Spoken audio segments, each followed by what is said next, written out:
जात चक्षुः सूर्यो वजायतः सर्वताद्वारश्च प्राणश्च मुखमार्गनिर्जायतः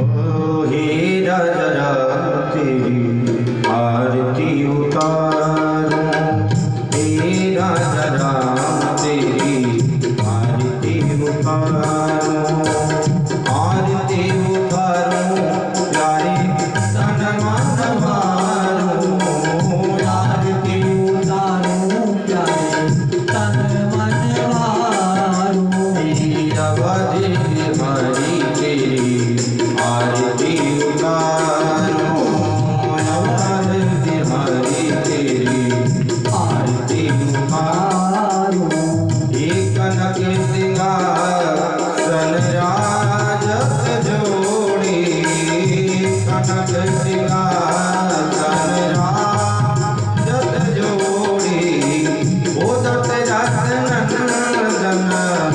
जनक किशोरी,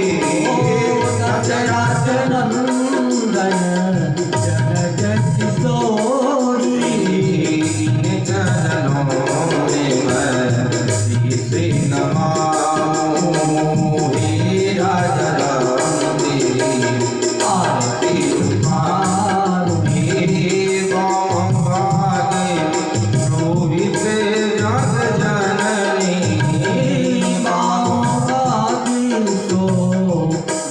जग जननी, हे वाम भागे शोभित जग जननी, वाम भागे शोभित जग जननी, हे चरण विराजत है सुत अंजनी, चरण विराजत है सुत अंजनी,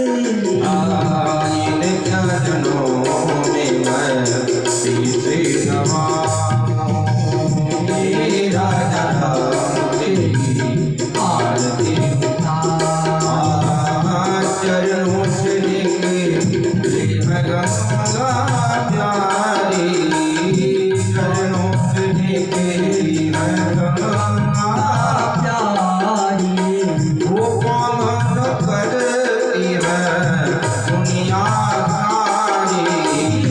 पावन करती है दुनिया सारी, चरणों को मैं सदा पखारूं, हे राजा तेरी आरती उतारो, आरती हनुमत के मन भावे, आरती हनुमत के मन भावे, हे राम कहानी भोले बाबा गावे, राम कहानी भोले बाबा गावे, हम भी गाते अब दर्शन, हे राजा तेरी आरती उतारो, कोई भारती के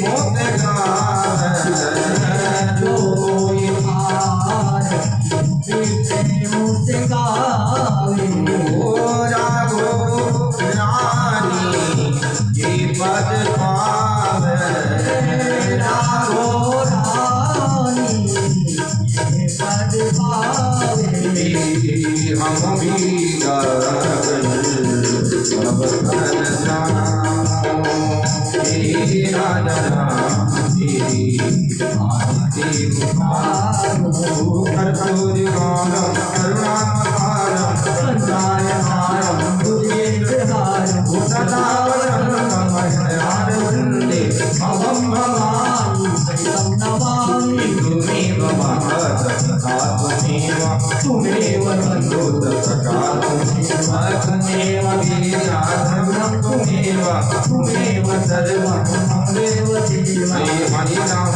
राम हरि हरि, हरि राम हरि कृष्ण कृष्ण हरि हरि, हरि राम राम राम हरि हरि, हरे कृष्ण कृष्ण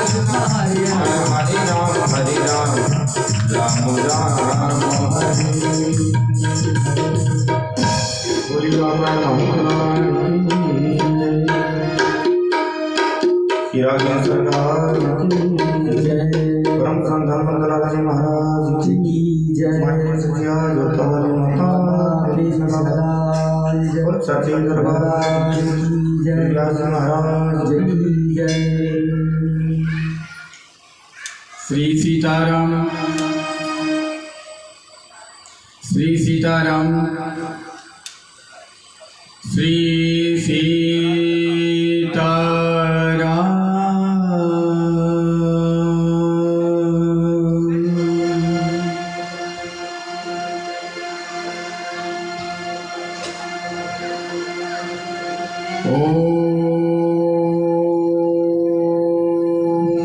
सरस्वते नमः।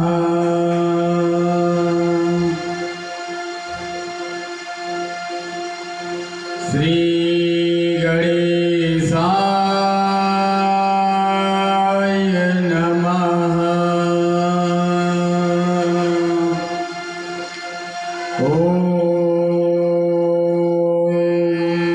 नमः शिवाय।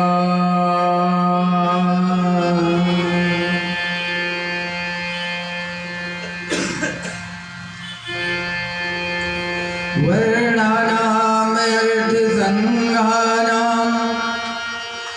रसानां छन्दसामपि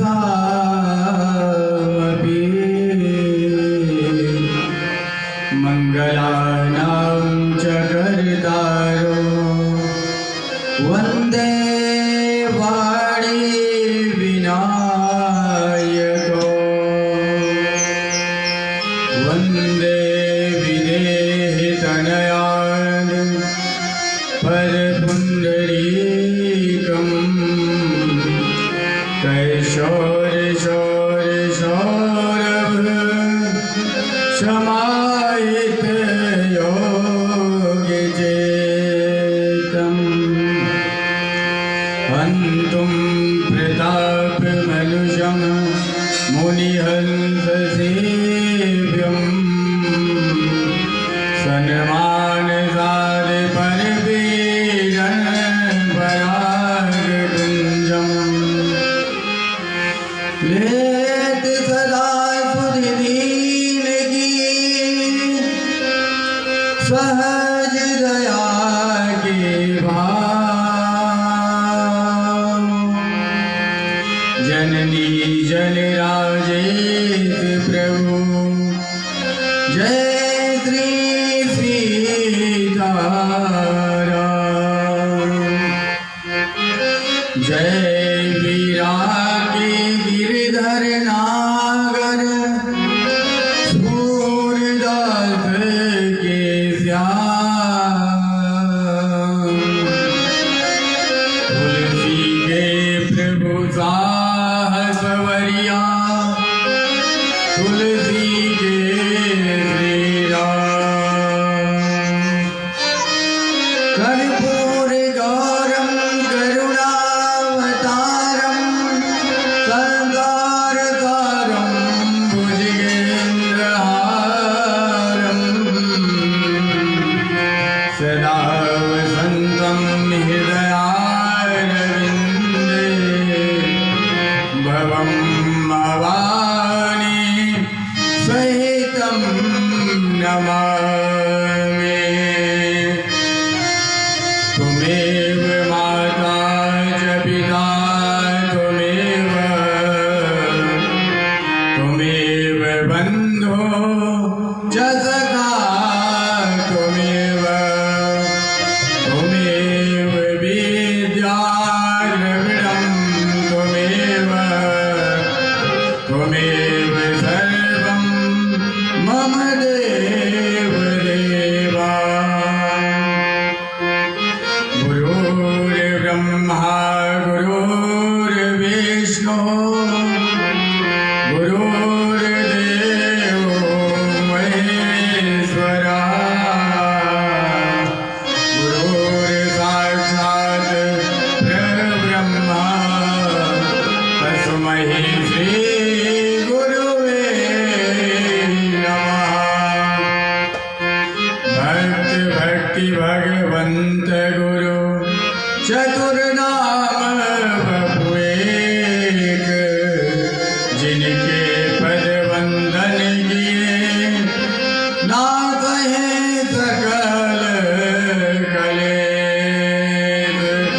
श्री सीतानाथ समारंभा श्री रामानंदारि मध्यमा अस्मदाचार्य पर्यन्ता वन्दे श्री गुरु परम्परा मनोजवं मारुततुल्यवेगं जितेन्द्रियं बुद्धिमतां वरिष्ठं वातात्मजं वानरयूथमुख्यं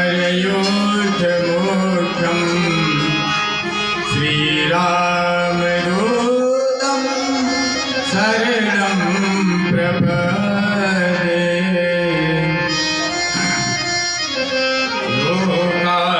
लोकाभिरामं रणरङ्गधीरं राजीवनेत्रं रघुवंशनाथं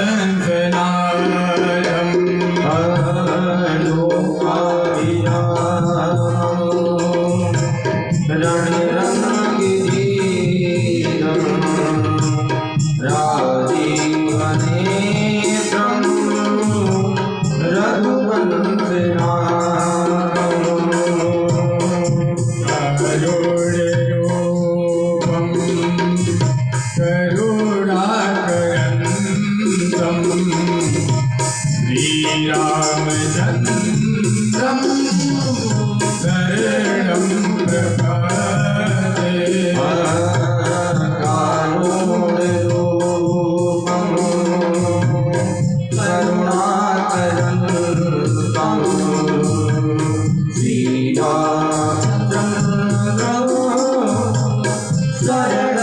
प्रपद्ये लक्ष्मीनारायण गौरी शंकर जय शिव शंकर हरे हरे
बोलिए श्री राघवेंद्र सरकार की जय हो। श्री उमा महेश्वर भगवान की जय हो। श्री सद्गुरुदेव भगवान की जय हो। श्री हनुमान जी महाराज की जय। पूज्यपाद गोस्वामी तुलसीदास जी महाराज की जय हो।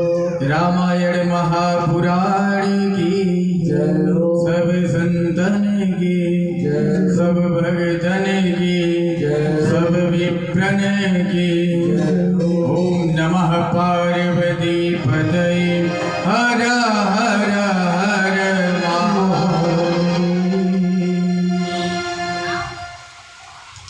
भक्तवांछा कल्पतरु भक्तवत्सल शरणागत वत्सल दीन बंधु दीनानाथ कृपा सिंधु भगवान श्री राघवेंद्र सरकार की महती करुणा कृपा से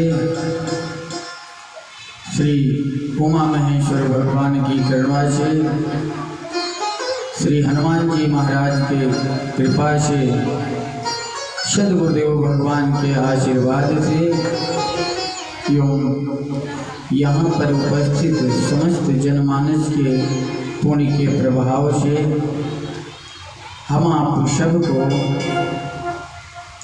आद्या पराम्बा माँ भगवती का परम उपासक दिवस नवरात्रि के उपलक्ष्य में परम उपासक केंद्र श्री उषा माता शिव मंदिर ट्रस्ट के प्रांगण में बैठकर श्री रामचरितमानस के माध्यम से आज सप्तम सत्र में सत्संग लाभ प्राप्त करने का सौभाग्य प्राप्त हो रहा है। यहाँ पर उपस्थित परम आदरणीय श्री उषा माता शिव मंदिर ट्रस्ट के चेयरमैन श्री गोपाल सेठी जी एवं उनकी धर्मपत्नी पूज्या माता श्रीमती रमा सेठी जी, यहाँ पर उपस्थित श्री प्रवेश कपूर बाबू जी एवं कपूर माता जी, उपस्थित सभी मेरे सद्गुरुदेव भगवान के प्रिय सभी सेवक शिष्यगण, उपस्थित विप्रजन, श्रद्धामयी माताएं बहनें एवं समस्त भक्तगण, हमारे अयोध्या के गौरव स्वरूप हमारी बाल सखा मंडली, सिया राम में सब जग जानी, करो प्रणाम जोरी जुग पानी। आप सभी के हृदय में विराजमान श्री राघवेंद्र सरकार को मेरा बारंबार वंदन अभिनंदन सादर सीताराम। कल हम आप सभी अयोध्या के वनगमन, राम जी के वनगमन के प्रसंग से केवट के प्रसंग तक गए। उसके बाद में भगवान जो है आगे भरद्वाज जी के यहाँ गए हैं आश्रम पर। यत्र तत्र जो भी मिलता गया है समस्त संतों का, क्योंकि संतों का कल्याण करने और स्वयं संतों का आशीर्वाद लेने भगवान जो है इसीलिए वन की यात्रा की है। तो सबका आशीर्वाद लेते हुए मर्यादा पुरुषोत्तम भगवान श्री राम, मैया सीता एवं उनके भैया श्री लक्ष्मण जी चित्रकूट में पर्णकुटी देवताओं द्वारा निर्मित की गई, उसमें जो है वास करने लगे। आप लोग कल जो है यहाँ तक प्रसंग श्रवण किए। एक बात आता है कि भगवान ने वनवास की यात्रा क्यों की? क्यों किया वनवास की यात्रा? वचन की रक्षा के लिए। वचनों की रक्षा के लिए भगवान राम जी ने अपने परिवार का, अपने राज्य का, राज्य सिंहासन का और समस्त समाज को छोड़ करके वन की ओर चल दिए। किस लिए? वचन की रक्षा के लिए। वैसे भगवान मर्यादा पुरुषोत्तम राम नहीं हुए। यहाँ पर एक चीज की बोध हो रहा है, एक बात का, कि हमें वचन किसका पालन करना चाहिए और किसके वचनों का पालन नहीं करना चाहिए। तो शास्त्र जो कहता है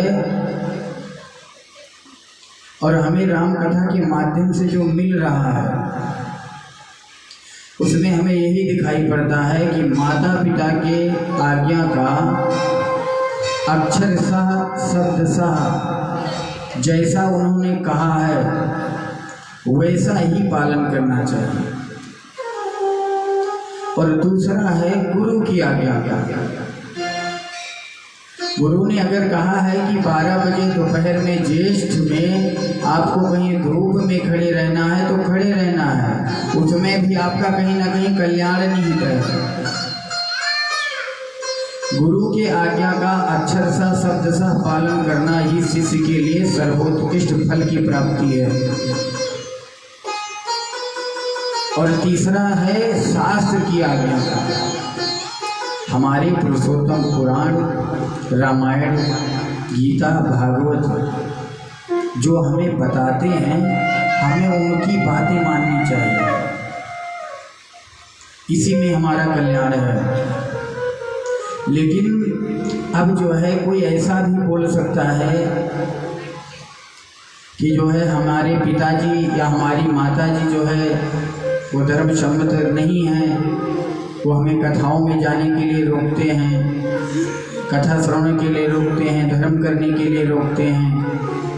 तो हमें क्या करना चाहिए? उनकी आज्ञा का पालन करना चाहिए कि नहीं? दूसरी बात कोई यही भी बोल सकता है कि हमारे गुरुजी हमें आडंबर में, पाखंड में हमें भटका रहे हैं, हमें शास्त्र से विचलित कर रहे हैं, धर्म के पद से हमें आडंबर की ओर लेकर जा रहे हैं। तो हमें क्या करना चाहिए? देखने से यही मिलता है, समय अनुसार शास्त्र जो है वो सबको शिक्षा देता है। वेद पुराण पढ़े मन लाई, और आप पढ़े अंगे ही समझाए। ये जो है वेद पुराण जो है ये भगवान को भी शिक्षा देते हैं, गुरु को भी शिक्षा देते हैं, संत समाज को भी शिक्षा देते हैं, सबको शिक्षा देते हैं। तो जो शास्त्र में निहित है उन कर्मों के द्वारा हमें जो है वचनों का पालन करना चाहिए। और माता पिता को चाहिए कि शास्त्र सम्मत जो है आज्ञा अपने पुत्र को दें, अपने संतान को दें, जिससे उसमें कल्याण उसका निहित हो। और गुरु को भी चाहिए कि गुरु और शिष्य में ऐसा व्यवहार रहे कि वो शास्त्र सम्मत हो। गुरु होने से पहले श्रोता, वक्ता होने से पहले श्रोता होना बहुत जरूरी है, और गुरु होने से पहले शिष्य तत्व आना बहुत जरूरी है। जो अच्छा शिष्य है वही अच्छा गुरु है। तो जो शास्त्र में निहित है उस प्रकरण के द्वारा जो है हमें आकलन करके और आज्ञा देनी चाहिए। बात ना मानने में भी कल्याण है और बात मानने में भी कल्याण है। राम कथा जब देखते हैं तब बात आती है कि वचन का पालन ही सर्वश्रेष्ठ है। किसी की कथा देखते हैं तो उसमें यह आता है कि हिरण्यकश्यप जो है बार बार कहता है कि मैं विष्णु हूँ, प्रहलाद से मेरी पूजा कर, मुझे ही विष्णु मान। लेकिन प्रहलाद कहते हैं मेरा विष्णु तो क्षीर सागर में बैठा हुआ है, कण कण में व्याप्त है, तुम विष्णु नहीं हो सकते।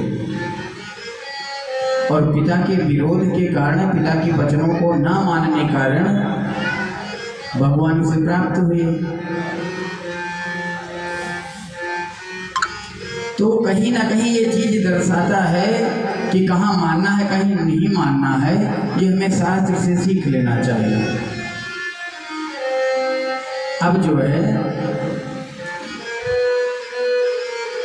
कथा जो है वहां से अब सुमंत जी कहाँ लेकर आ रहे हैं? पुनः अयोध्या में। सुमंत जी वापस लौट रहे हैं। वाल्मीकि आश्रम भरद्वाज जी के वहाँ रुके हैं। उसके बाद में राम जी ने सुमंत को तमसा नदी के तट पर छोड़ा था और उनके साथ में निषाद राज जी गए थे। निषाद राज जी गंगा के तट से कुछ दूर यमुना तक गए थे। यमुना के बाद में विदाई कर दिया कि आप जाइए अपने राज्य और पाठ को संभालिए। आते हैं, भगवान इस प्रकार से रह रहे हैं पर्णकुटी में जैसे कोई महल में रहता हो। गोस्वामी जी कहते हैं जैसे कामदेव अपनी पत्नी रति के साथ में बसंत ऋतु में निवास कर रहा हो, उस प्रकार से भगवान वहाँ वास कर रहे हैं। यहाँ भी एक बोध हो रहा है बात का कि जरूरी नहीं है कि हमारी सारी परिस्थितियाँ एक रहे, हमारी स्थिति एक रहे, लेकिन हम अपने मनोभाव से अपने आप को हमेशा हर समय सुखी रख सकते हैं। किस प्रकार से? हम स्थिति और परिस्थिति को समझ लें। दोनों एक ही कार्य कर रहे हैं। राम जी आज्ञा का पालन करके सहज ही वन की यात्रा की और आनंद के साथ में वन की यात्रा की, और दशरथ जो है मना भी किए कि वन मत जाओ मत जाओ। दशरथ ने ये स्वीकार नहीं किया कि राम वन चले जाएं। क्या हुआ? दशरथ का मरण हुआ और राम जी सहज ही स्वीकार कर लिए। एक बार मोदी जी कई बार बच्चों को बुला करके और एक छोटा सा कोई 10-15 मिनट 20 मिनट का कोई भाषण देते हैं, तो उन्होंने बड़ी अच्छी सीख दी उसमें। वो बच्चों को बताते हैं कि बच्चों को उनके सर पे ये मत डालो कि तुम्हें ये बनना ही है, तुम्हें हर समय अच्छा रहना है ये सिखाओ, तुम्हें हर समय सुखी रहना है ये सिखाओ। नहीं तो बच्चे को हम थोप देते हैं कि तुम्हें बनना डॉक्टर है, और वो बन जाता है। अगर कहीं छोटे पद पे चला गया तो इतना हम उसके माइंड में भर देते हैं कि वो पूरा जीवन यही सोचता रहता है कि मुझे डॉक्टर बनना था, हम क्या बन गए। हम जिस पद पे हैं हम उसका आनंद उठाएं, ना कि आगे की कल्पना करके हम हमेशा जो है रोते रहें। तो हम परिस्थितियों को समझ करके और परिस्थिति को स्वीकार कर लें। राजा दशरथ जो है रोते रोते अपने प्राणों को त्याग कर दिया, नहीं स्वीकार किया कि राम जी बनना चाहें, और राम जी ने सहज ही स्वीकार कर दिया। गोस्वामी जी कहते हैं कि लखन जानकी सहित प्रभु राजत रुचिर निकेत, सोहु मदन मुनि भेष जनु रति ऋतुराज समेत। खूब आनंद में रहे भगवान, कोई तनिक भी टेंशन नहीं है। जैसे महल में रहते थे अयोध्या में, वैसे ही वन में भी आनंद से रह रहे हैं। अब जो है सुमंत को विदा किया था। सुमंत गंगा के तट पर वहीं तमसा नदी के किनारे ही थे। वहाँ से निषाद राज राम जी से विदा लेकर के आते हैं और उनको 3 दिन यात्रा में लग गया तमसा नदी से यमुना तक जाने में। जब आते हैं निषाद राज, तब देखते हैं कि सुमंत जी तो अभी वहीं पड़े हुए हैं। गोस्वामी जी कहते हैं कि कहे हो राम बन गवन सुहावा, कहे हो राम बन गवन सुहावा, सुमात्रा अवध जी में आवा, सुमात्र अवध जी में आवा, निषाद प्रभु ही पहुँचाई, निषाद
कुलानी जन्मवीन पंख विहगय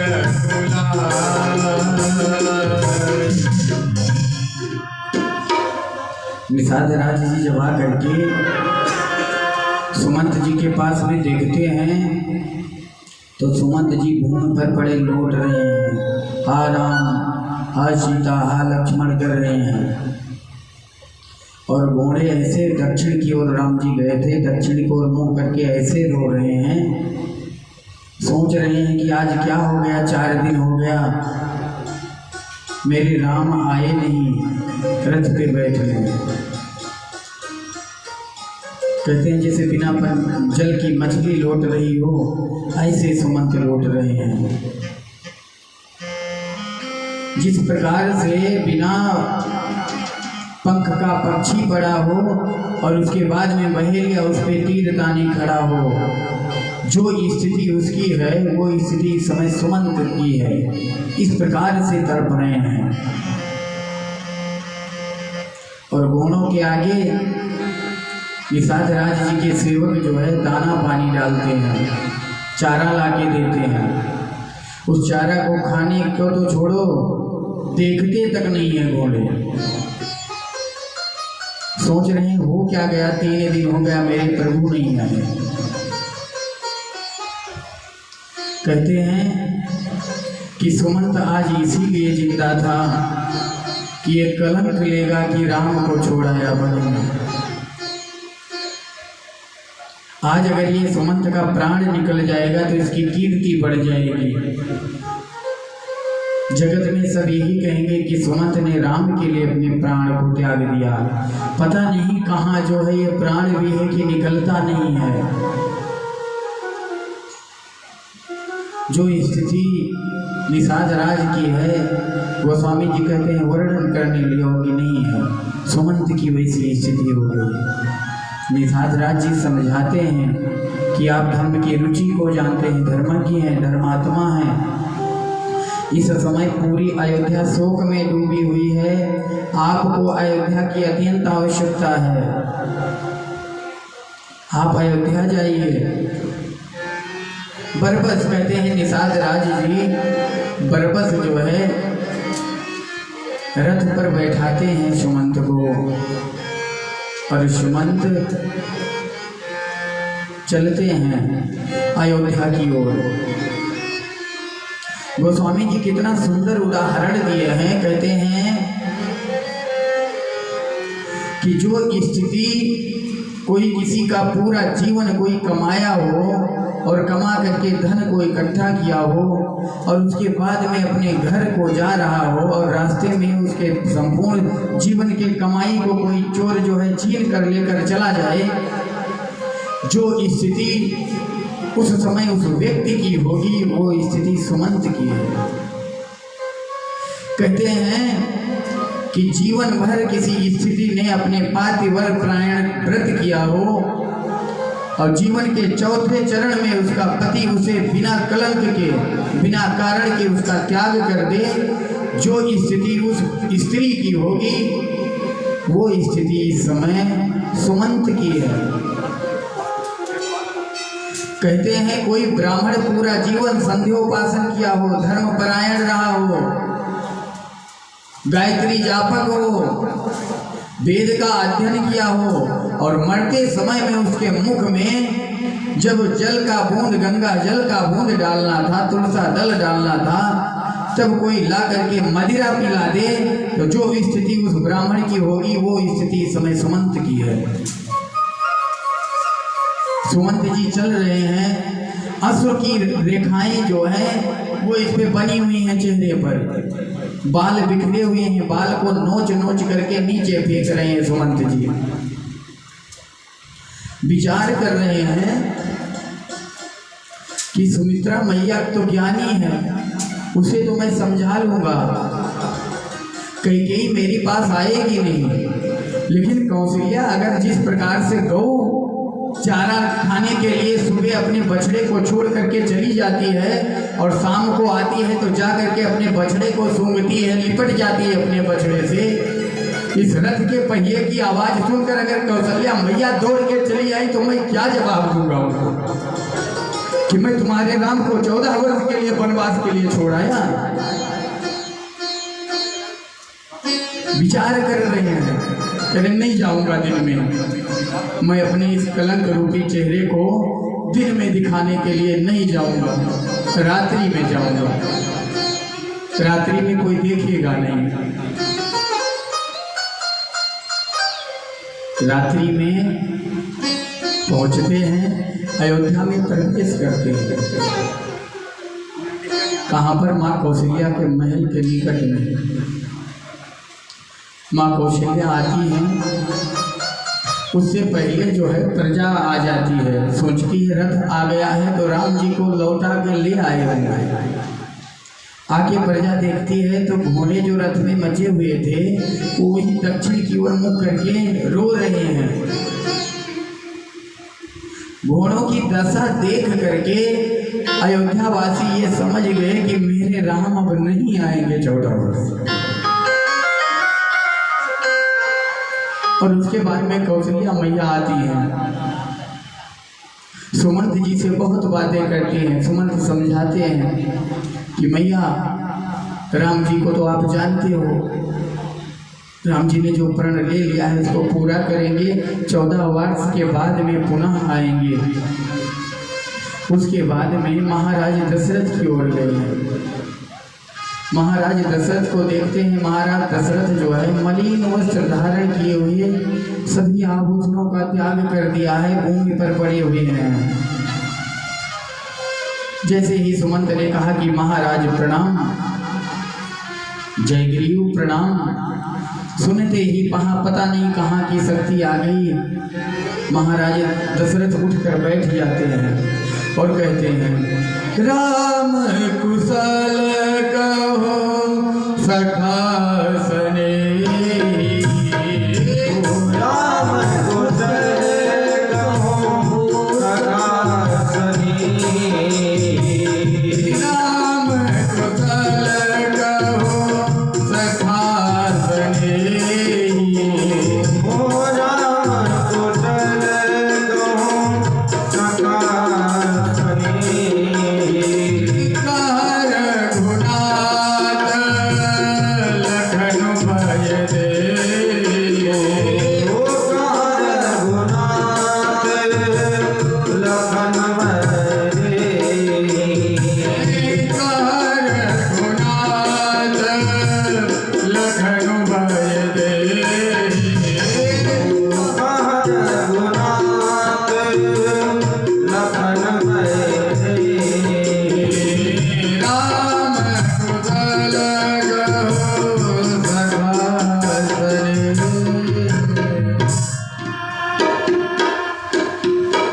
हे मित्र सुमंत, कहो राम जी को ले आए ना, लक्ष्मण को ले आए ना, वैदेही को ले आए, समाचार बताओ। सुमंत जी यात्रा का पूरा वर्णन सुनाते हैं और कहते हैं महाराज आप तो धर्मज्ञ हैं, धर्म की ध्वजा को धारण करने वाले हैं, रघुकुल में के मणि हैं आप, रघुकुल रीत सदा चली आई, प्राण जाई पर बचन न जाई। जिस प्रकार से आप धर्म को धारण किए हुए हैं, सत्य को धारण किए हुए हैं, उसी प्रकार तो राम को जानते हैं। राम जी ने आपको प्रणाम निवेदित किया है, कहा है मैं 14 वर्ष के बाद पुनः आके पिताजी से मिलूंगा। यात्रा का वर्णन सुनाते हैं। पहले रात्रि में तमसा पर रुके, उसके बाद में दूसरी रात्रि में सिंहबेर पर रुके, और जैसे जैसे यात्रा का वर्णन सुनाते जाते हैं वैसे वैसे महाराज का जो है शरीर शिथिल होता जाता है। महाराज दशरथ के प्राण जो है कंठ में आकर के रुक जाते हैं। माँ कौशल्या कह रही हैं कि नाथ ये पूरी अयोध्या इस समय दुख के समुद्र में डूबी हुई है, दुख के समुद्र में पूरी अयोध्या नाव में बैठी हुई है और ये नाव के नाविक आप हैं। अगर आप ऐसा कर लेंगे तो इस पूरी अयोध्या का क्या होगा? कह रहे हैं कौशल्या, अब मुझे जो है राम के बिना बहुत जी लिया, अब जीने का मन नहीं करता। अब वैदेही के बिना बहुत जी लिया, जीने का मन नहीं होता। कहते मुझे उस अंधी अंधे के सांप की याद आ रही है। तापस अंध सांप सुधिया। अंधी अंधा ने श्राप दिया था कि जाओ महाराज, जिस प्रकार मैं तड़प तड़प करके अपने पुत्र के वियोग में अपने प्राणों का त्याग कर रहा हूं, उसी प्रकार महाराज आपको भी मरना पड़ेगा। लेकिन आश्चर्य है, मेरा पुत्र मरा है, तुम्हारा मरेगा नहीं। लेकिन तुम्हारे मरते समय में तुम्हारे मुख में जल डालने के लिए तुम्हारा एक भी पुत्र उपस्थित नहीं रहेगा। तुम मरोगे। जिस प्रकार से मैं पुत्र के वियोग में मर रहा हूं, उसी प्रकार से तुम मरोगे।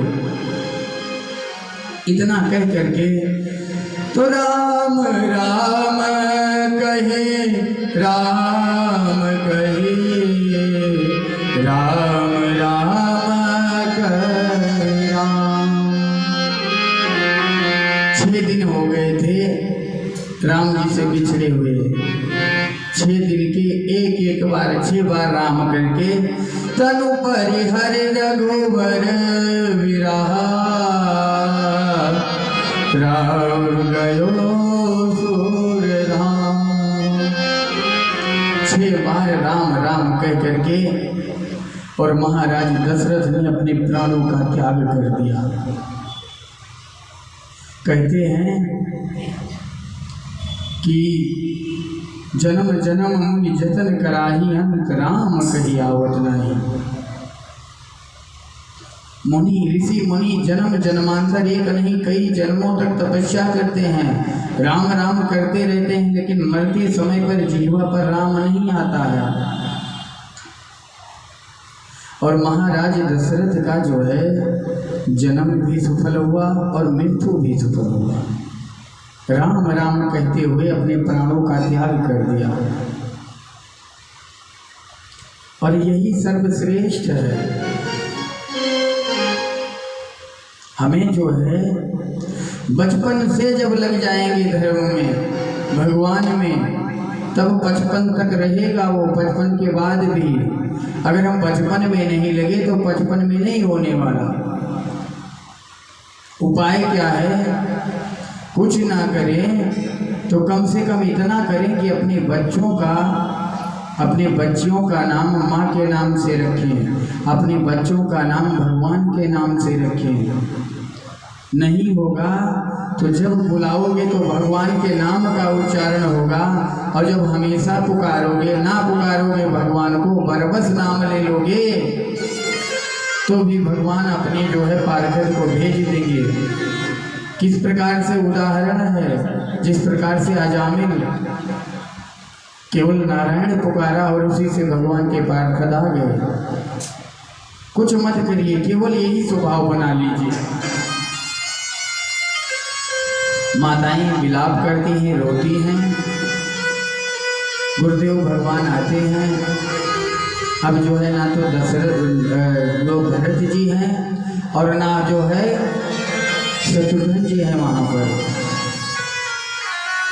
महाराज दशरथ के मृत शरीर को गुरुदेव भगवान एक नाव में रखवा करके उसको तेल से जो है आच्छादित करा देते हैं। उसके बाद में सेवकों को भेज करके कहते हैं जाओ भरत और शत्रुघ्न को इतना कहना कि गुरुदेव भगवान ने बुलाया है। भरत और शत्रुघ्न दोनों आते हैं तो देखते क्या हैं कि जो अयोध्या की जनता है वो भरत को देख करके मुख की आकृति बदल लेती है, मोड़ लेती है मुख। भरत जी अचंभित हैं, आकर के माँ से पूछते हैं कि माँ क्या हुआ। कैकेयी कहती हैं कि भरत, ये कैकेयी जानते हैं कि यह जानने के बाद में, आज के बाद में भरत जो है मुझे माँ कहने वाला नहीं है। कहती हैं कि सुमित्रा वो मंथरा ने मेरा बड़ा सहयोग किया और जो है तुम्हारे लिए मैंने राज तिलक मांग लिया और अकारण ही पिताजी की तुम्हारी मृत्यु हो गई। ये कहते हैं, वैसे कहते हैं भरत जी कि ये बताओ राम भैया के हाथ में मेरा हाथ दिए बिना मेरे पिताजी कैसे चले गए। रोने लगते हैं, चिल्लाने लगते हैं और कहते हैं कि राम के वियोग में राम वनवास चले गए 14 वर्ष के लिए, इसलिए जो है आपके पिताजी की मृत्यु हो गई। इतना जैसे कहते हैं तो भरत ही बिसरो पितो मरण सुनत राम बन गौन, हे तो अपन को जान जी थकित रहे धरि मोन। इसमें कहते हैं माँ इसमें आपका दोष नहीं है, ये भरत अधम है, पापी है। भरत का ना जन्म होता, ना भरत के लिए तुम राज्य मांगती और ना भरत का भाई राम मेरे कारण वन हो जाता। इसमें कोई दोष नहीं है तुम्हारा। देखो जो श्रेष्ठ होता है वो दोष दूसरे में नहीं देखता, दोष होते हुए भी। पहले दिन हम बता दिए जो श्रेष्ठ है वो दोष को अपने में स्वीकार कर लेता है और यही श्रेष्ठता है। भरत जी गुरुदेव भगवान से जाकर के पूछते हैं, गुरुदेव भगवान बार बार समझाते हैं उनको। उसी बीच में जो है मंथरा थाली लेकर सजा कर आती है कि मैं जाकर आरती करूं। भरत जी की ये स्थिति देखकर शत्रुघ्न जी इतना क्रोधित, लाल आंखें बिल्कुल। जैसे ही मंथरा पहुंच जाती है थाली लेकर के, बाल पकड़कर घसीट कर एक लात मारते हैं उसके ऊपर पर। उसके बाद में भरत जी उनको शांत करते हैं, कौशल्या के पास में फिर जाते हैं कि कहीं ऐसा ना हो कि कौशल्या माँ को ये ना लग रहा हो कि भरत के कारण मेरा राम वनवास को चला गया। जाते हैं, कहते हैं कि मैया अब एक अजीब बात है, भरत जी और राम जी बिल्कुल एक जैसे दिखते थे। जैसे ही भरत जी पहुंचते हैं तो मैया कौशल्या दौड़ के जाती है भरत से मिलने के लिए, सोचती है कि मेरा राम ही है। और जब बीच रास्ते में आती है तो कहती सुमंत तो अभी छोड़ के आए हैं, कहाँ राम है। लड़खड़ा के जैसे पेड़ नहीं काट दिया जाए उस प्रकार से माँ कौशल्या गिर जाती है। माँ को उठाते हैं, उसके बाद में फिर जो है माँ भरत को गोद में बिठा देती है। कहती है माँ अगर मेरा अंश मात्र भी दोष हो राम भैया को बन जाने में, तो जो दोष गौ हत्या का लगता है वो दोष मुझे प्राप्त हो। माँ अगर बन जाने में मेरा थोड़ा अंश मात्र भी दोष हो, मेरा सहयोग हो, तो जो दोष स्त्री का वध करने में है वो दोष मुझे लग जाए। माँ अगर मेरा सहमति हो राम जी के बन जाने में, तो जो दोष ब्रह्म हत्या से लगता है वो दोष मुझे लग जाए। कौशल्या कहती है कि बेटा तू मुझे बताएगा कि तू तेरा स्वभाव कैसा है। मैं अपने भरत को नहीं जानती। माँ कहती है कि जिस प्रकार कोई सूर्य के किरण को छुपा ले ये हो सकता है, लेकिन मेरा भरत कभी राम के प्रति गलत नहीं कर सकता। कहते जिस प्रकार बिना जल की मछली जिंदा रह सकती है ये संभव हो सकता है, लेकिन मेरा भरत कभी गलत नहीं कर सकता। कहते हैं ज्ञान मोह समाप्त तो हो सकता है, ये संभव है, लेकिन मेरा भरत कभी गलत नहीं कर सकता। अब जो है बहुत तरीके से समझाया है। भरत बहुत विलाप करते हैं, रानियां पूरी अयोध्या शोक में डूबी हुई है। वशिष्ठ जी शरीर के तट पर अब जो है भगवान के पिताजी का, महाराज दशरथ के 100 शरीर का अंतिम संस्कार के लिए तैयारी करते हैं। चंदन की चिता बनाई गई है और उसके बाद में भगवान गुरुदेव भगवान ला करके और अंतिम संस्कार कराया है।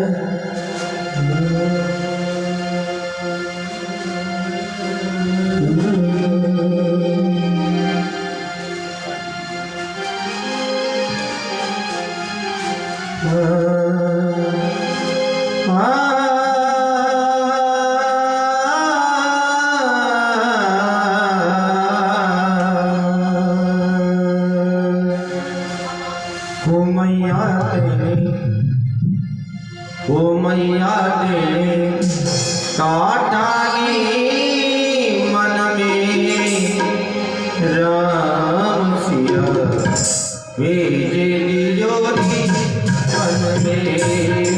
ओ मैया तेरे काटाई मन में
राम सिया भेजे दियो मन में।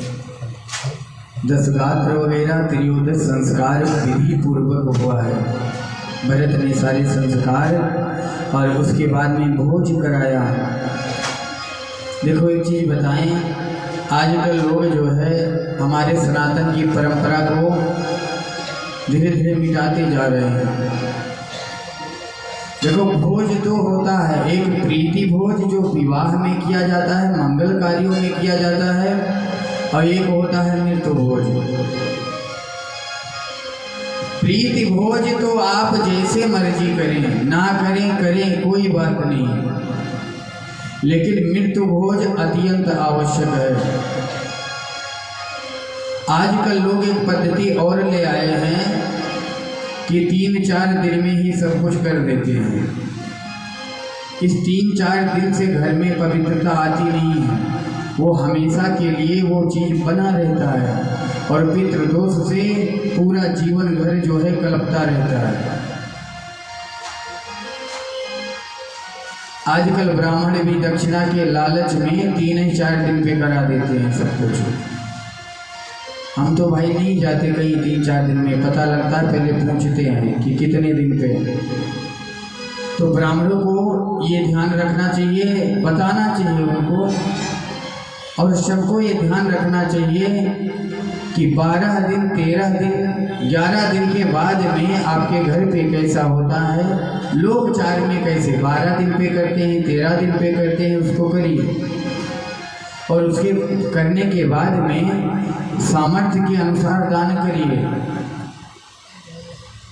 और भोज अवश्य कराइए। मृत्यु भोज अत्यंत आवश्यक है। जो पुत्र जो है पिता के लिए नहीं कर सका, वो पुत्र कहलाने के लायक नहीं है। पिता के अंश में से ही तो खर्चा करना है उसे, सब कुछ पिता दे के गए हैं और उसमें भी ना करे तो बेकार है। विधिवत गुरुदेव भगवान ने जैसे बताया है उस प्रकार से भरत जी ने जो है पितुहित भरत कीन जस करनी, सो मुख लाख जाए नहीं बरनी।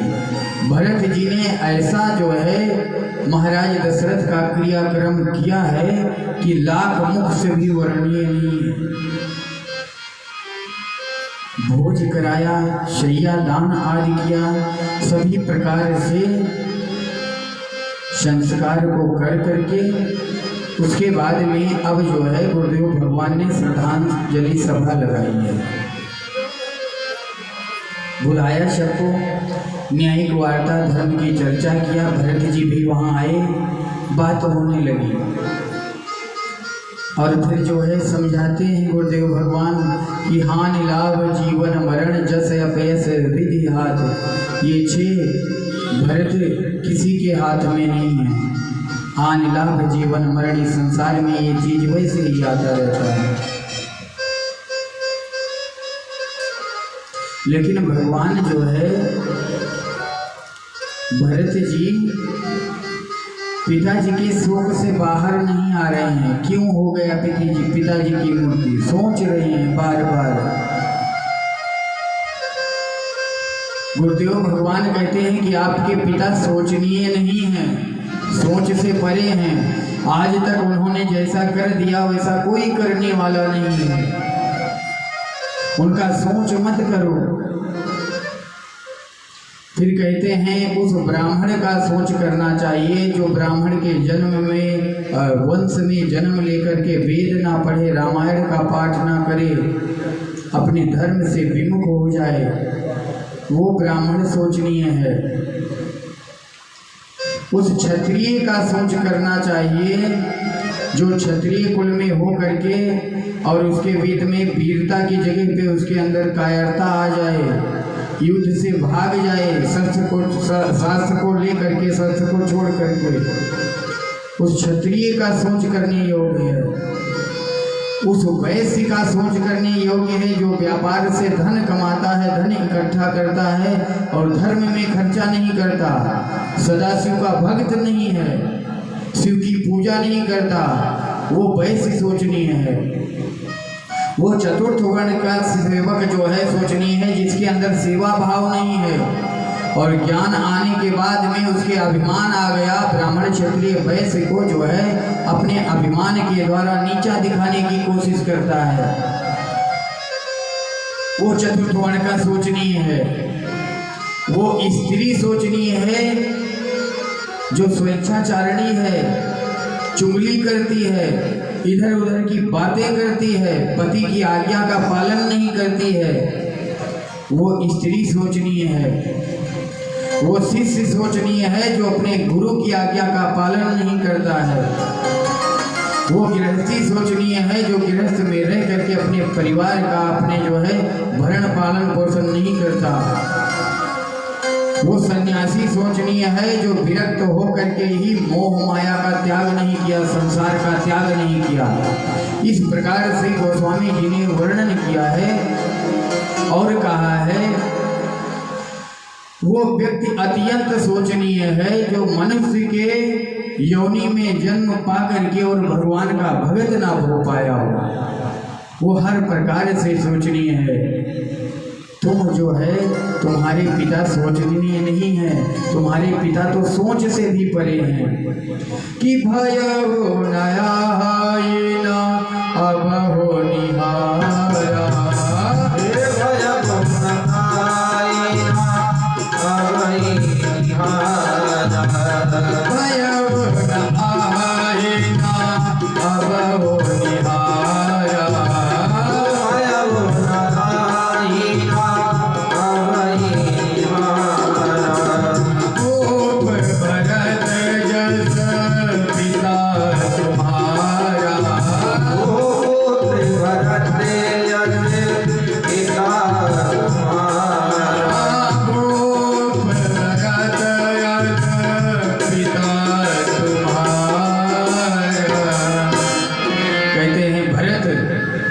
तुम्हारे पिता के जैसा ना आज कोई है और ना पहले कोई था और ना फिर कोई होगा।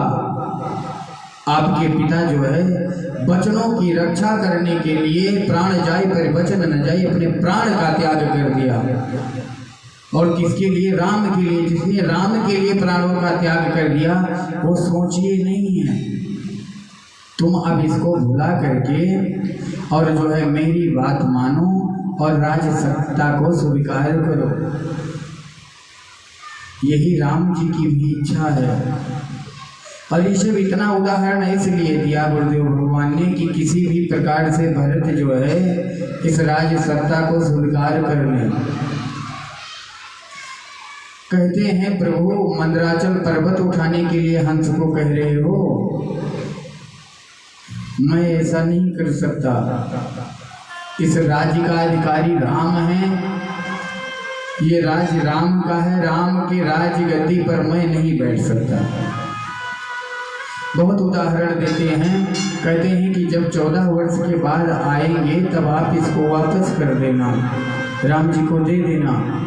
देखो एक विशेष बात है यहाँ पर, हम किसी से कुछ ले लेते हैं तो लेने में हमें तनिक भी आशंका नहीं होती। अभी हम किसी से 50,000 रुपये ले लें और खर्चा कर दें, सहज ही लेंगे, खर्चा कर देंगे। लेकिन जब देना होगा तो 10 बार सोचेंगे, क्या कहेंगे, अभी तो 2,000 ले लो, 10,000 ले लो। तो जो भाव आपका लेने में रहता है वो जीव का भाव देने में नहीं रहता। इसलिए भरत जी ये जानते हैं, कहते हैं गुरुदेव भगवान मैं नहीं ले सकता राज्य, कुछ भी हो जाए,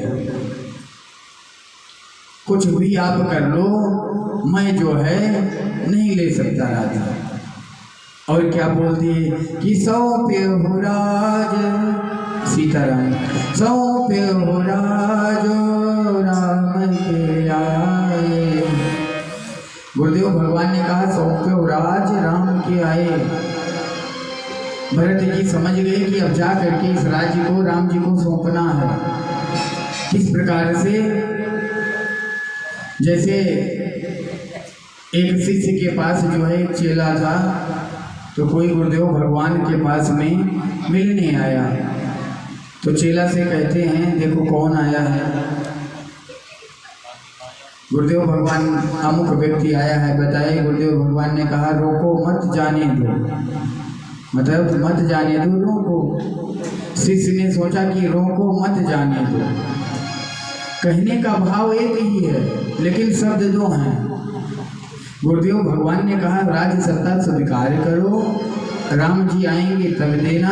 भरत जी समझ गए कि जा करके और जो है राम जी को सौंपना है। मन बना लिया कि अब जो है हमें निर्णय कर लिया कि हम अब जो है जा करके और राम जी से मिल करके और अपनी राजगद्दी जो है अर्पण करेंगे राम जी।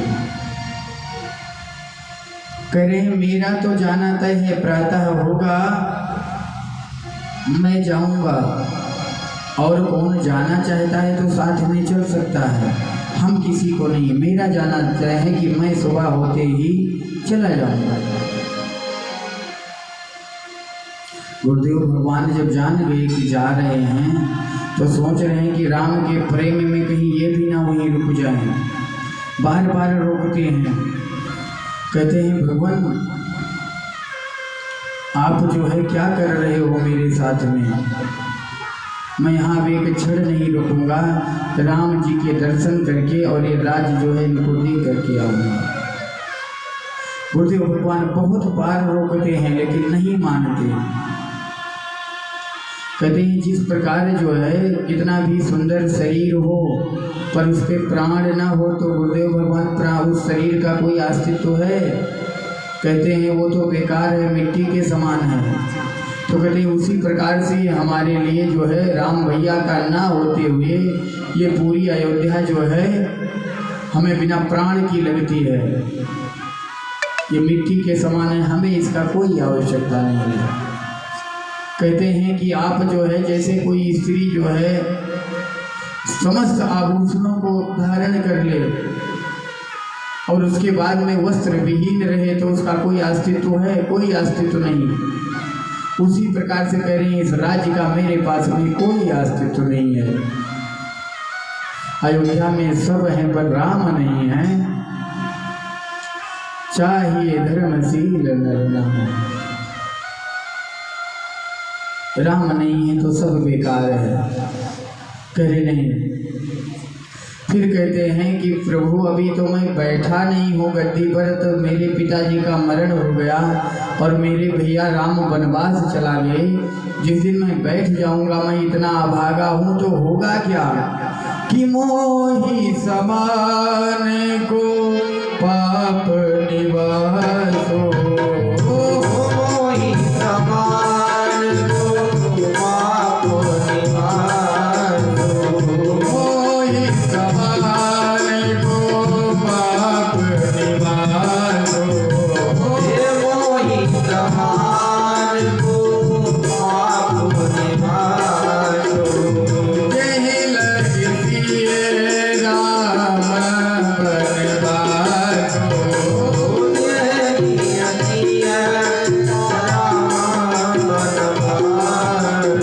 यही लगती राम वनवासो।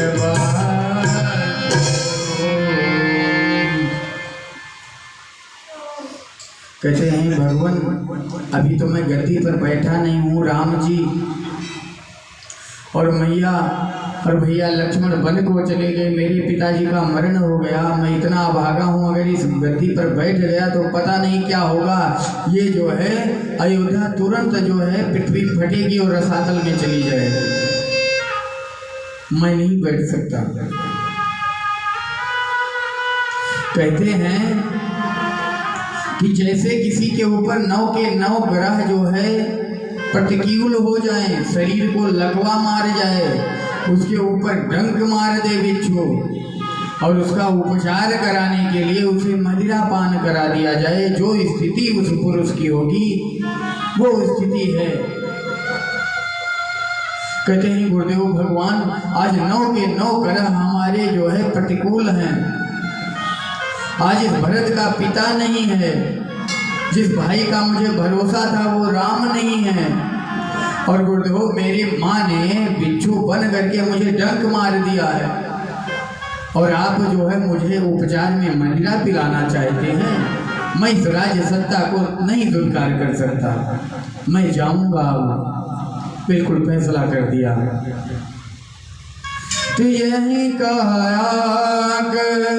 यही मन माही, एक ही आक यह मन माही, रात काल चले हम प्रभु पाई, रात काल चली हो प्रभु पाई, रात काल चले हम प्रभु पाई।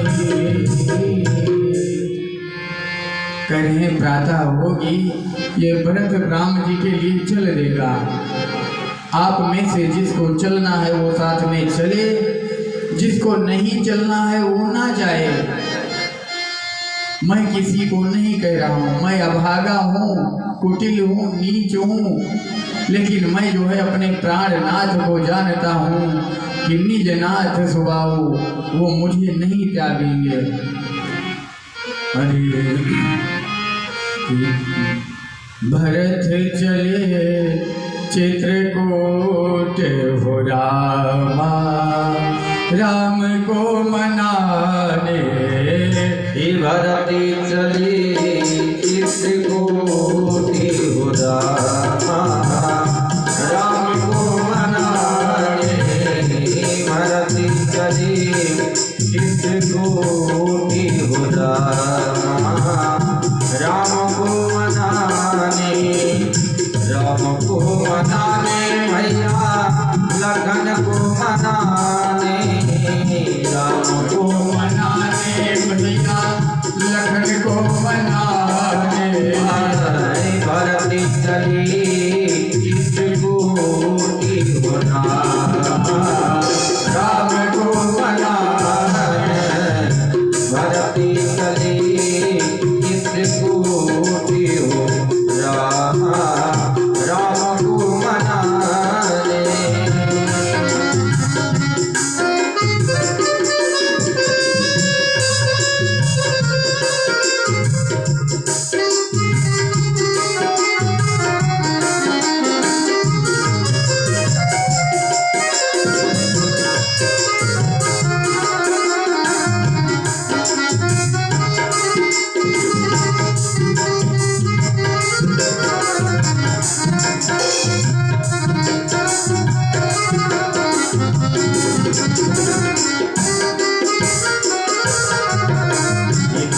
फूल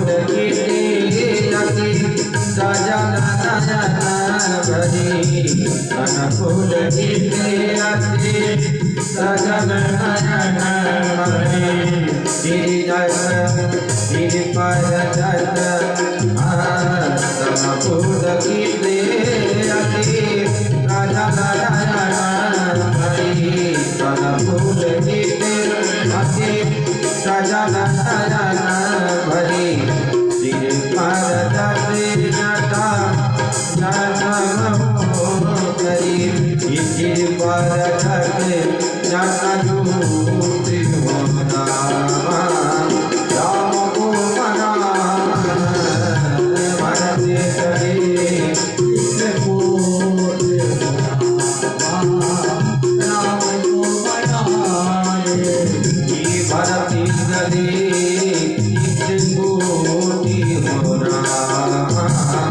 राम को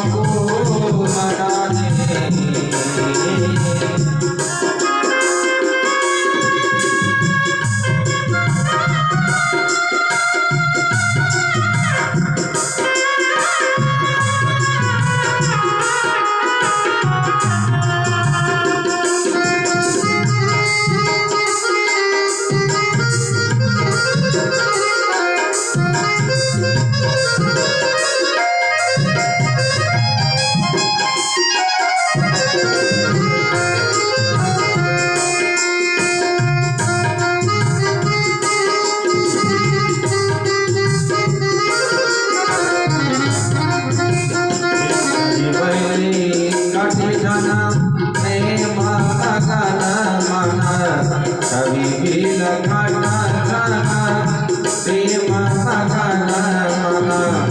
मन करनी रज जोड़े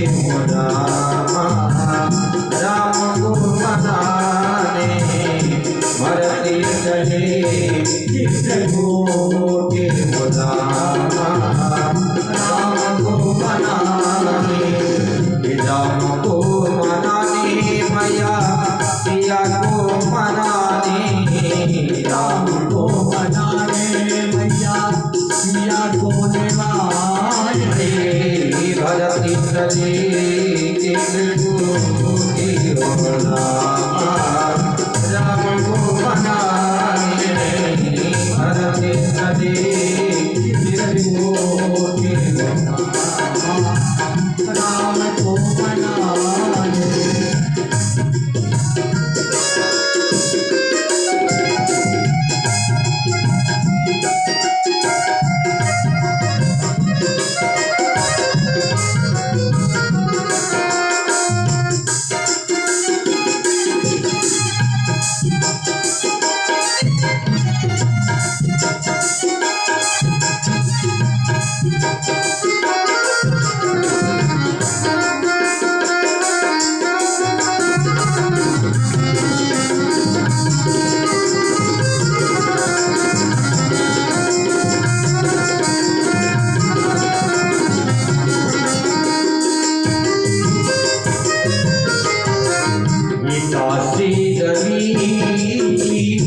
आज रज सुमिरते राशि रवि आज रज सुमिरते लाखों जन्म कर लूटी हो रामा लाखों जन्म कर लूटी हो रामा राम को मनाने भरते चले चित्रकूटी हो रामा राम को मनाने, हे राम को मनाने भैया लखन को मनाने, हे राम को मनाने भैया लखन को मनाने, राम को मनाने भैया लखन को मनाने, राम को मनाने भैया लखन को मनाने, हे और कभी चित्रकूट राम को मनाने, परम कभी चित्रकूट राम को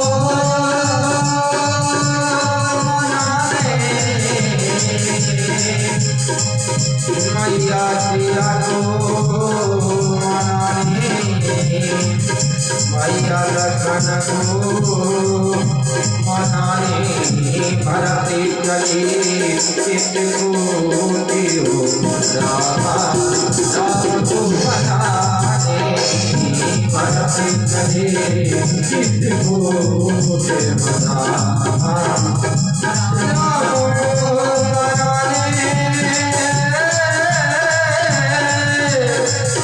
मैया लखन को मनाने, मैया सिया को मनाने।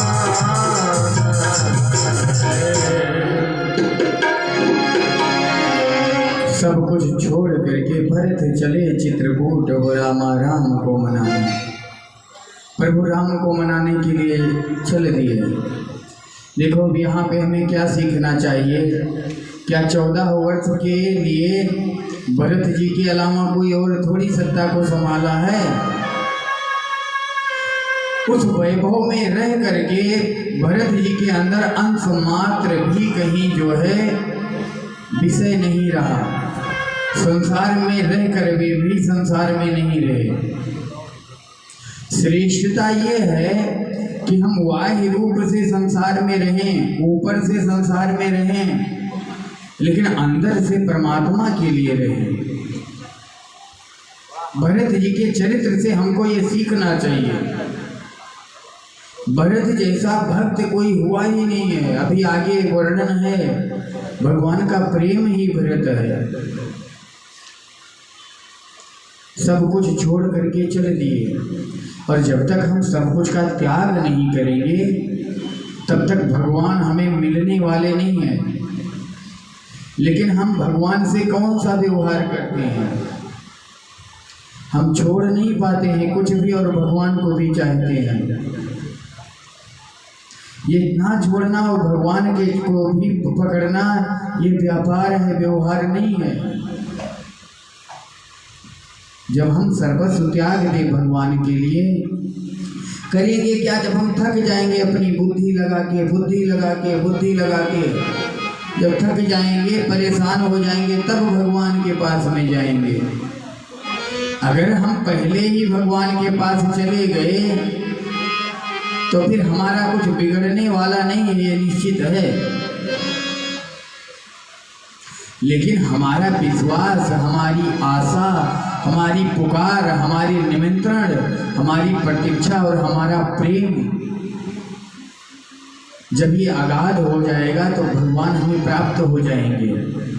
किस प्रकार से? जिस प्रकार से 5 वर्ष की आयु में ध्रुव को प्राप्त हो गए, बाल्य अवस्था में जो है प्रहलाद को प्राप्त हो गए, उपमन्यु को बाल्य अवस्था में भगवान सदाशिव प्रकट होकर के दर्शन दे दिए। छोड़ दे, त्याग कर दे सब चीज का, रहते हुए भी अंदर से हमारा जो कुछ है वो परमात्मा का है। ऊपर से कोई पूछे किसका घर है, ये हमारा है, लेकिन अंदर से प्रार्थना करें कि ये भगवान का दिया हुआ है, भगवान की दी हुई वस्तु है। ये हमारे अंदर होना चाहिए। जब तक जो है द्रौपदी ने संपूर्ण समर्पण नहीं किया भगवान के लिए, तब तक भगवान नहीं आए। भागवत में वर्णन है, जब तक उसने साड़ी को अपने हाथ से पकड़ा, हाथ से पकड़ करके कोशिश करती रही मैं बचा लूं, दांत से पकड़ा, और जब दांत से भी छूट गया तब कहा गोविंद कहाँ हो, मेरी लाज बचाओ। और भगवान जो है वस्त्र को ही अपना स्वरूप दे दिए, वस्त्र में ही बन गए और लाज बचा ली। मूलतः यही है कि हम सर्वस्व भगवान के लिए जिए तो भगवान हमें सहज ही प्राप्त हो जाएंगे, लेकिन विश्वास होना चाहिए। जब तक विश्वास नहीं है तब तक भगवान दूर है। यही होना चाहिए हमारे मन में, हमारे चित्त में। भरत सबको छोड़ करके और चल दिए। चाहे कितना भी कर लीजिए, चाहे कुछ भी कर लो, मेरा सदैव सदैव जो भी है वो सदैव भगवान का है। जब हम ऐसा याद रखेंगे, ऐसा व्यवहार रखेंगे, तब हमारा कुछ बिगड़ेगा नहीं। लेकिन जब हम अपना सारा मति, सारा दिमाग लगा के थक जाते हैं और सब कुछ जब बिगाड़ देते हैं, तब जो है हमें भगवान की याद आती है। अब उदाहरण दें हम आप लोगों को,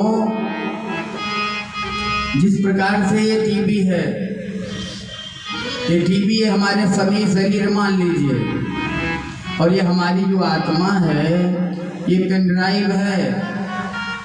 ये पेन ड्राइव जब लगता है, इसमें ऑन करते हैं तब ये चलता है। तो इस मन में, इस पेन ड्राइव में जो चीज डाल देंगे वही चलेगा।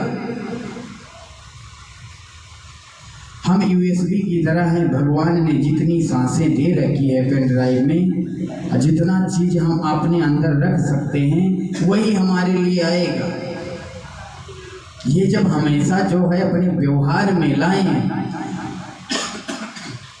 कि सारा जो है भगवान का दिया हुआ है, भगवान की कृपा से है, भगवान के आशीर्वाद से है, तब हमारा कभी बिगड़ेगा नहीं। कि मेरा राम की कृपा से सब काम हो रहा है, मेरा राम की कृपा से सब काम हो रहा है, मेरा राम की कृपा से सब काम हो रहा है। वो करते हो मेरे राघो, करते हो मेरे राघो, मेरा नाम हो रहा है, मेरा राम की कृपा से सब काम हो रहा है, मेरा राम की कृपा से सब काम हो रहा है।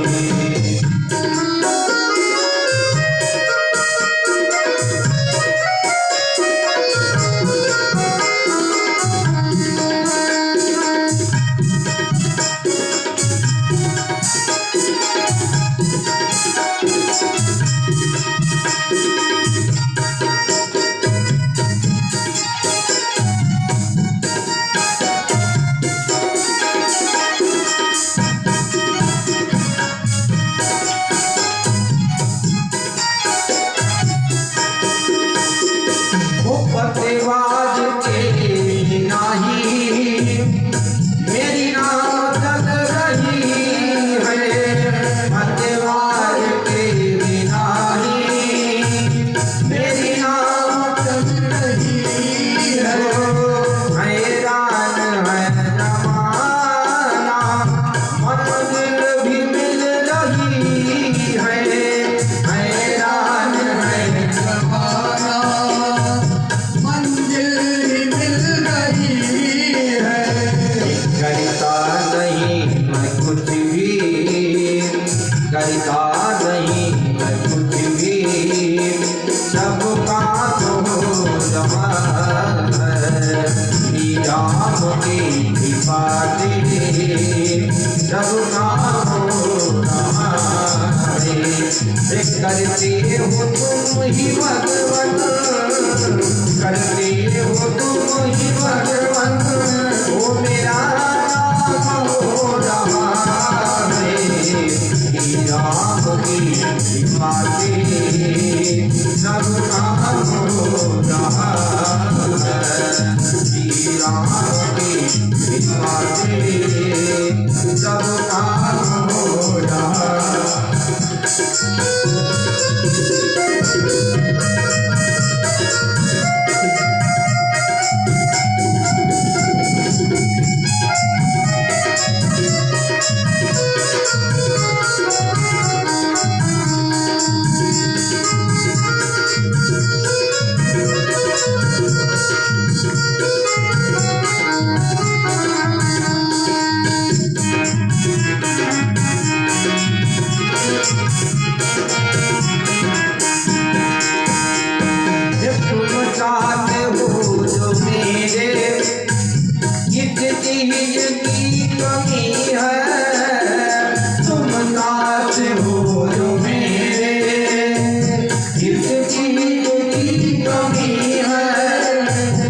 की आरती की अब दरकार भी नहीं है, जिस आरती की अब दरकार भी नहीं है। उसके साथ ये गुलाब, अभी साथ ये गुलाब फूल भाग हो रहा है, ये साथ ये गुलाब फूल भाग हो रहा है। हे करते हो मेरे राघो, करते हो मेरे राघो। ये कथा किसकी कृपा से हो रही है? राम जी का जोनी का इच्छा हुआ तभी आज व्यासपीठ पे बैठ करके कथा कर रहे हैं व्यास जी, और सभी माताएं बहनें बड़े प्रेम से बड़े क्षमता के साथ श्रवण कर रहे हैं।